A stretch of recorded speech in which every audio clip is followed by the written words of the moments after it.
Good morning, everyone. Welcome back. Happy first week of Mercury retrograde. This one, it's in the sign of Leo, and the focus and main topic and subject of this whole retrograde cycle is going to be about relationships, friendships, and letting go of toxic people in our lives. Since it is in the sign of Leo, it's also about letting your voice be heard and making that roar from deep within come out and showing everybody your truth and just not bottling things up again. So grab a coffee and let's go. So I have been working on this since pre-shadow, which I'll get into in another video in another chat. But if you've heard before I talk about pre-shadow, it's the 2 weeks before retrograde, and we have a post-shadow, which is 2 weeks after. This is where the pre is where it shows you what you're going to be working on and focusing on for your personal self, and then the post-shadow is learning from the lessons that we got during the retrograde cycle. So I have been personally starting this 2 weeks before, and not gonna lie, pretty much my whole life when it comes to toxic relationships. So I definitely feel the pull towards learning that lesson this time. Something else that I wanted to talk about is a tool that I use, and a lot of times during retrograde I use a lot of my divination tools and I hone in and get back to the basics when it comes to my witchcraft and talk to my guides, my deities, my ancestors, things like that. And again, one of the tools that I use is a spirit board, also known, and another version is a Ouija board.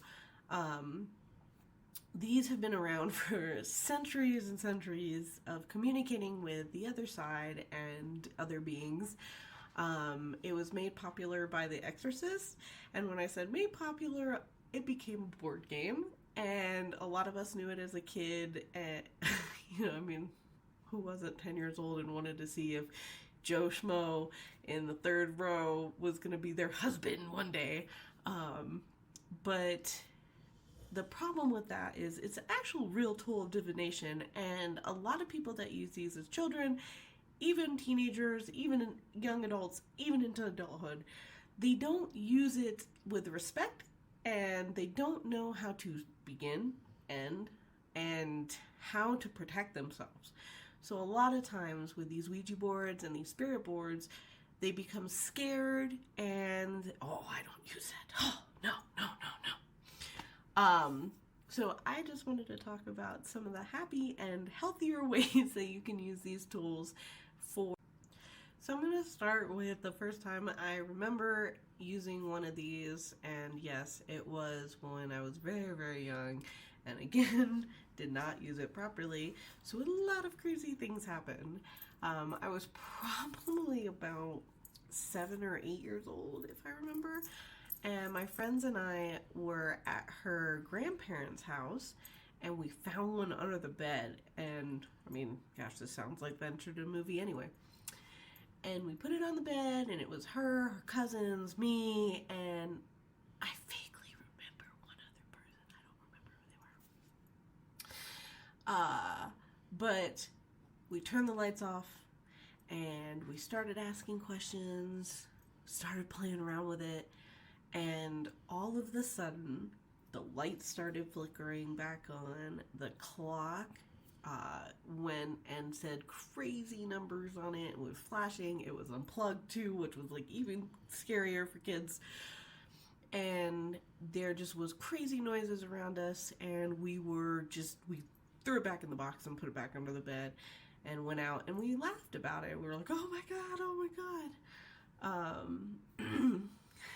Looking back on that, yes, we were kids, but if somebody had told us it was a real tool, and showed us how to use it, we probably wouldn't have been that scared, and we probably wouldn't have that energy in that room.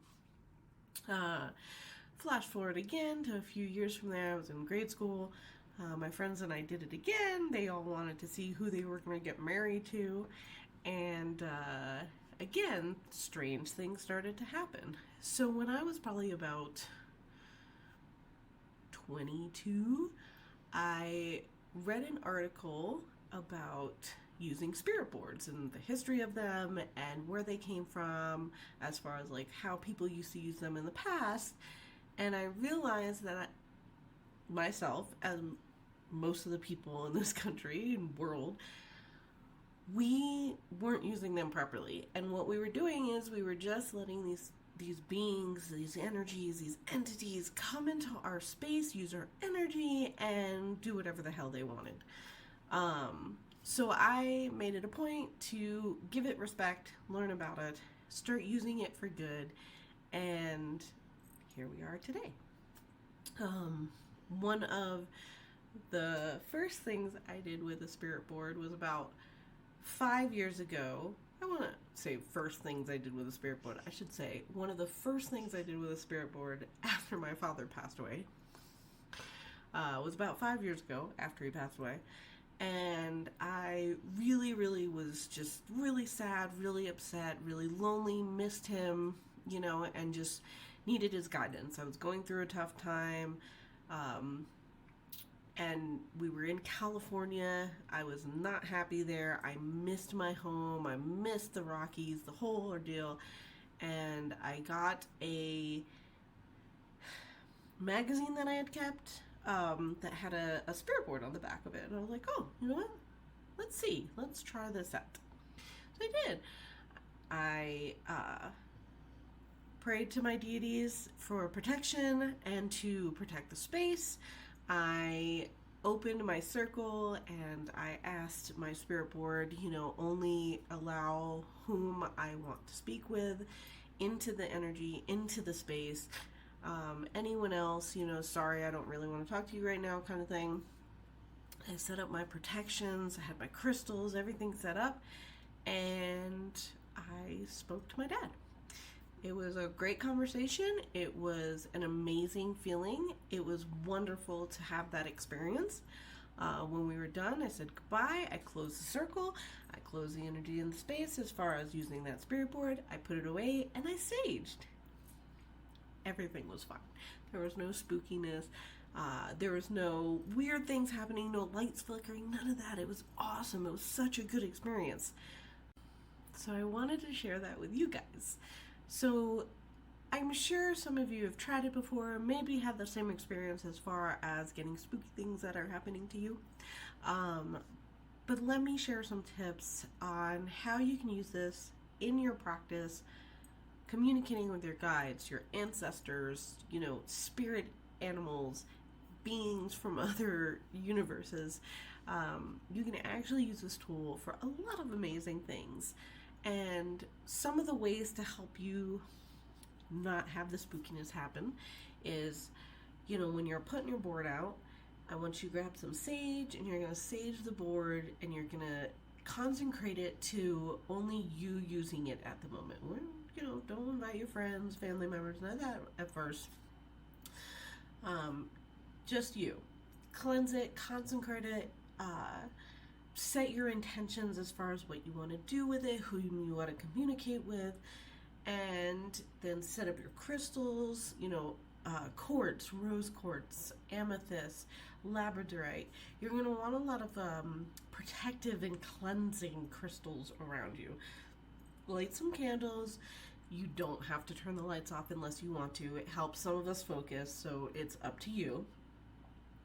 And then when you set your intentions, and right before you start, you're going to open your circle to communicate with the board. And when I say set your intentions, say something like, I would like to talk to my grandfather, and say their name very clear, specific of what you want to talk to, and let them know, hey, this is the only person, the only being that I want to talk to, and go from there. Only ask yes or no questions. Try not to confuse, because it can frustrate spirits if you're working with spirits. You're going to have your little conversation. Try to keep it under 10 minutes at first. Go very slowly. Working with energy is very heavy. Then, when you're done, say thank you and goodbye. These are very important. I cannot stress enough how important it is to say thank you and goodbye. So you want to show respect, you want to be grateful that they spent their time with you, but you also want to close the circle and close the energy, so say goodbye. When you're done, sit for a moment, come back into your space, and then cleanse again.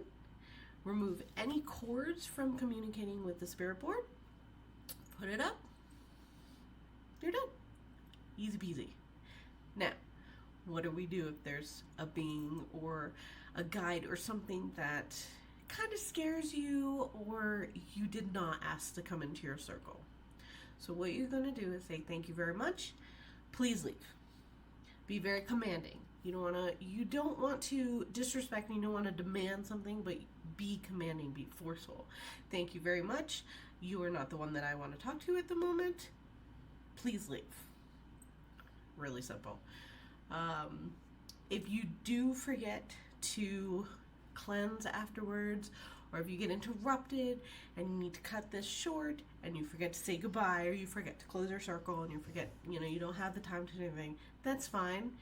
Sometimes you'll have some residual energy. So what you can do is, as soon as you get outside, kind of stand in the grass or on the ground, put your hands out, put your feet flat, and just, release. Let all that energy go. I release you, thank you, and just go about your day. So I tried to keep this short, but I love to talk about witchy things and went quite a bit over. But thank you so much, everyone, for joining me.